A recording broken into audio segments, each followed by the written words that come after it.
छोटू TV. जादुई मंगलसूत्र का हीरा। एक गांव में रुक्मणी नाम की बूढ़ी विधवा मां रहा करती थी। उसके साथ उसके दो बेटे रहा करते थे। बड़े बेटे का नाम था सुखीराम और छोटे बेटे का नाम था धनीराम। सुखीराम बहुत ही सीधे स्वभाव का था, जबकि बेटा धनीराम चालाक स्वभाव का था। एक दिन की बात थी। रुक्मणी ने अपने दोनों बच्चों को बुलाया और कहा, मेरा अंतिम समय आ गया है। मेरे पास तुम्हें देने के लिए इस छोटे से घर के सिवाय कुछ भी नहीं है, लेकिन तुम्हारे पिता ने मुझे उनकी माँ का ये हीरो वाला मंगलसूत्र दिया था। वो मैं तुम दोनों भाइयों में बांट दूंगी। और कुछ ही दिनों के बाद रुक्मणी का देहांत हो जाता है और दोनों भाई इस बात से बड़े दुखी हो जाते हैं।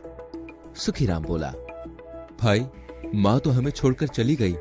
अब हमें घर चलाने के लिए कुछ काम धंधा करना पड़ेगा, लेकिन काम या धंधा करने के लिए पैसों की जरूरत पड़ेगी।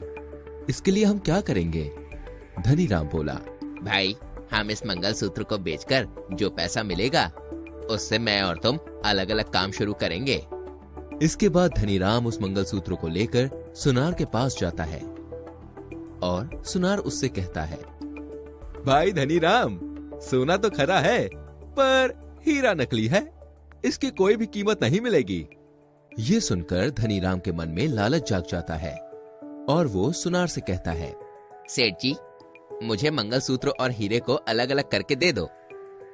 भाई सुनार ने कहा है कि मंगलसूत्र की कीमत से अधिक हीरे की कीमत है, और साथ में कहा है कि ये हीरा बड़ा नायाब है, इसे बेचना नहीं, क्योंकि ऐसे हीरे बार बार मिलते नहीं हैं। आप एक काम करो, हीरा आप ले लो, क्योंकि आप बड़े हो, मैं मंगलसूत्र ले लेता हूँ।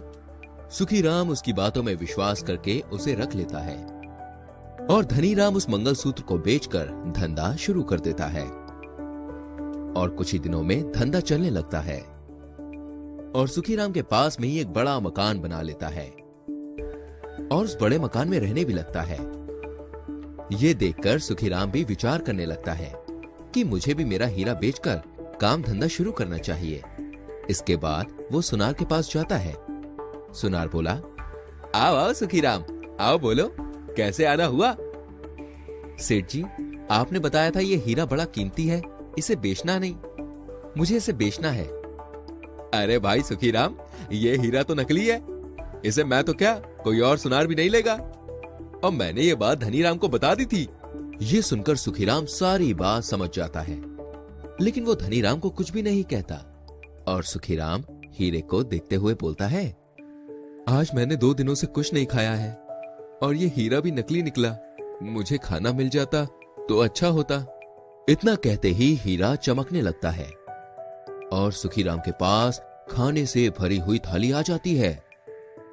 ये देखकर सुखीराम आश्चर्यचकित हो जाता है और खाना खाकर अपने घर चला जाता है। घर पहुंचते ही सुखीराम फिर से उस हीरे से कहता है, हे हीरा, मुझे हीरे वाला मंगलसूत्र मिल जाए। और उसी क्षण हीरो वाला मंगलसूत्र उसे मिल जाता है। ये देखकर सुखीराम सिर्फ नाम मात्र का नहीं, बल्कि काम का भी सुखीराम हो जाता है। कुछ ही दिनों में बड़ा घर, मोटर गाड़ी, नौकर चाकर, सभी चीजें उसके पास आ जाती हैं। और ये सब देखकर धनीराम विचार करता है, ये सब कैसे हो रहा है? धनीराम अब सुखीराम पर चोरी चुपके नजरें बनाए रखता है। सुखीराम बोला, हीरे, मुझे 10 सोने के हार मिल जाएं। और इतना कहते ही वहां सोने के हार आ जाते हैं। ये देखकर धनीराम बड़ा परेशान हो जाता है और उस हीरे को लेने के लिए तरकीबें लगाने लगता है। धनीराम सुखीराम को देख चुका है, ये सुखीराम देख लेता है। और एक दिन सुखीराम जब घर पर नहीं होता, तब धनीराम घर पर आता है और हीरे को लेने की कोशिश करता है। अचानक ही धनीराम को जोर का करंट लगता है और वो वहीं पर गिर जाता है। और कुछ ही देर में सुखीराम उसके ऊपर पानी डालकर उसको होश में लाता है। उठ भाई, उठ। धनीराम उठता है और पूछता है वो बेहोश कैसे हो गया। सुखीराम उसको सारी बात बताता है और बोलता है, मुझे पता था उस दिन तू मुझे देख रहा था, इसीलिए मैंने हीरे को बोला था कि मेरे अलावा अगर कोई भी तुझे छुए तो उसे करंट का झटका लगे। इसके बाद धनीराम अपनी चालाकी और गद्दारी पर बड़ा ही पछताने लगता है। अच्छी लगी कहानी?